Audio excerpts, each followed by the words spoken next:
어제 정의당이 문제 삼은 건 한 장면이 더 있습니다.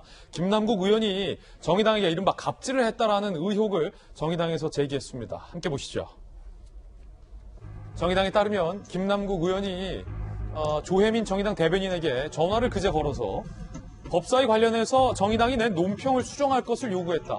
부분간 김남국 의원이 항의를 했다라며 조치하지 않으면 민주당이 낙태죄 폐지는 물론 중대재해기업처벌법 등 정의당이 하는 것은 일체 돕지 않겠다라고 갑질을 했다라며 정의당이 주장을 했습니다. 정의당에선 김남국 의원의 사과를 요구했습니다. 들어보시죠.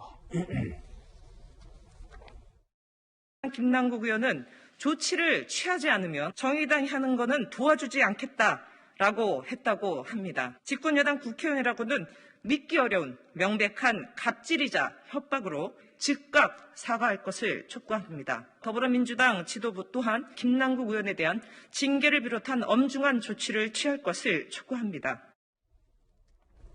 김남국 의원과 정의당이 충돌하는 모양새인데요. 갑질을 했다라는 정의당의 주장. 김남국 의원이 전화로 도대체 어떤 논평을 수정하라고 한 걸까요? 김남국 의원이 수정을 요구했다라는 정의당의 논평은 김남국 의원의 발언에 관한 논평이었습니다. 그 발언부터 듣고 이야기 이어가겠습니다. 낙태라고 하는 것이 과거에 우리 사회가 여성만의 문제로 이렇게 생각해 왔는데 사실 이 문제는 남성이 함께 결정을 해야 될 문제이고 법안에 대한 남성의 인식 그런 것들이 있을까요? 발의된 법안에 대한 남성의 인식이요. 저는 20, 30대 남성들도 낙태죄가 유지되는 것이 적절하지 못하다라고 하는 데는 동의하고 있다고 생각을 합니다. 네, 그게 이제 주류의 그 시각이나 평가일까요? 네네. 예. 지금 들으셨던 공청회 가운데의 김남국 의원의 이 발언을 정의당이 문제 삼으면서 논평을 냈습니다. 그 논평을 김남국 의원이 수정하라라고 전화를 했다라는 게 정의당의 설명입니다. 낙태죄 폐지에 대한 여성들의 반대 의견은 잘 알겠으나 남성들은 어떻게 생각하는지를 묻는 등 어이없는 말들을 일삼고 여성들의 삶을 짓밟았던 공청회에서의 망언들을 굳이 다시 언급하진 않겠습니다. 김남국 의원이 갑질을 했다라며 사과하라라는 정의당의 입장에 대해서 김남국 의원은 이렇게 반박했습니다. 정의당의 적반하장이다.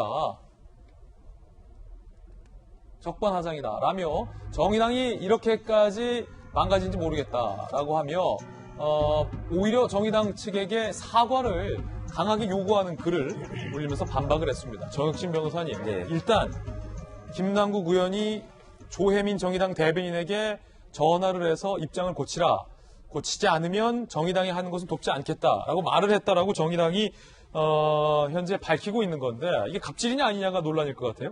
일단 전 세 가지로 분석을 해봤습니다. 첫 번째, 시기, 주체, 객체.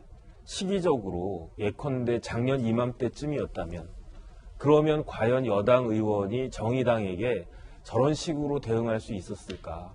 지금 180석을 갖다 얻었으니까 이제는 정의당 도움 필요 없다. 이런 생각들이 밑에 깔려있는 것이 아닌가. 처음에 180석이 딱 됐을 때 이낙연 대표가 뭐라고 말씀하셨냐면 이제부터 진짜로 겸손하고 조심해야 되겠다. 그런데 전혀 그런 모습이 보이지 않은 것 같고요. 그 다음에 이제 객체, 상대. 정의당은 그 보수야당하고 틀리지 않습니까? 그러니까 같은 진보적인 입장, 오히려 더 진보적인 입장이 이제 정의당인데 그런 정의당에 대해서 저런 식으로 대접하는 것이 과연 맞는 것인가?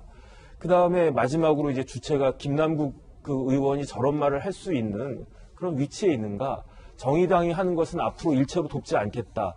만약에 이게 당론으로 정해진 것입니까? 아니면 본인이 당대표나 이렇게 중요한 자리에 있는 것도 아닌데 저런 식으로 그 이야기하는 것은 굉장히 그 마땅치 않고 부적절했다라는 그런 생각이 듭니다. 예, 국회 소식 짚어봤습니다. 이제 잠시 후면 윤석열 검찰총장의 징계가 열립니다.